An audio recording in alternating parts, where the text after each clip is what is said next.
تو یہ نئے سال کا آغاز ہے، ہم نئے عزم کے ساتھ آگے بڑھیں اور اپنی صبح کا آغاز صلاۃ التہجد سے کریں۔ تہجد کے لمحے اللہ کی رحمتوں کے نزول کے خاص لمحے ہوتے ہیں۔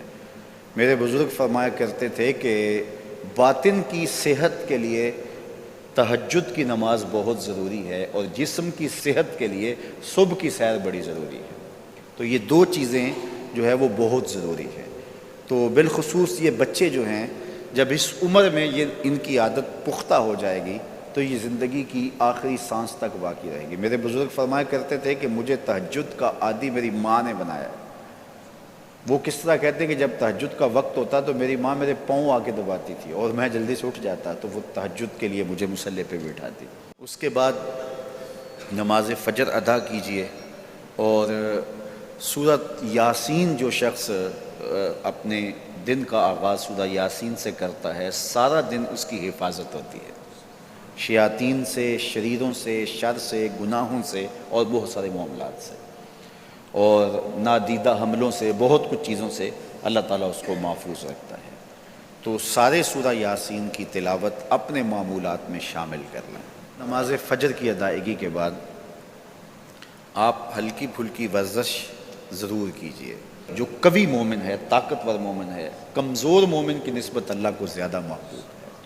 تو طاقتور مومن، قوی مومن، یہ مطلوب ہے شریعت کا اور یہ مقصود ہے شریعت کا۔ پھر سونے سے قبل سورۃ الملک ایک مرتبہ ضرور پڑھیے گا۔ جس طرح سورہ یاسین پڑھتے ہیں تو سارا دن آپ کی حفاظت رہتی ہے، اور سورہ ملک اگر پڑھتے ہیں تو ساری رات آپ کی حفاظت رہتی ہے۔ اور سورہ واقعہ ایک مرتبہ یہ زندگی میں معمول بنا لیں، کیونکہ ہمارے جو معاشی مسائل ہیں اس کا بہترین روحانی حل سورہ الواقعہ ہے۔ سورہ الواقعہ کی تلاوت کرنے والا کبھی بھی کنگال نہیں رہتا۔ میں جب بھی اللہ کی توفیق سے یہ محسوس کرتا ہوں کہ ادارے کو وسائل کی ضرورت ہے تو سورہ واقعہ کو زیادہ پڑھنا شروع کر دیتا ہوں، تو اللہ خزانہ غیب سے مدد فرما دیتا ہے۔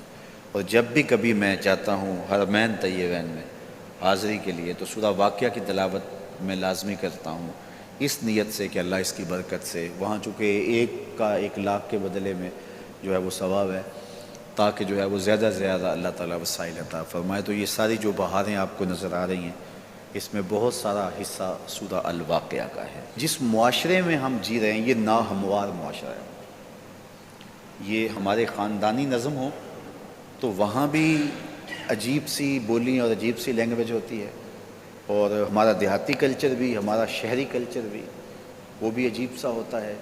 اسی طرح جو ہے وہ یہ ہمارے مدارس کی، مساجد کی دنیا بھی، یہ بھی ایک الگ کائنات ہوتی ہے۔ تو اس میں بھی مخصوص ایک طریقہ کار ہے اپنے مد مخالف کے لیے اور اپنے مد مقابل کے لیے۔ تو اس سے ہٹ کر کے جو ہے وہ جو شریعت کا مقصود ہے اس کے مطابق ہم نے اپنے قول و عمل کو مرتب اور منظم کرنا ہے۔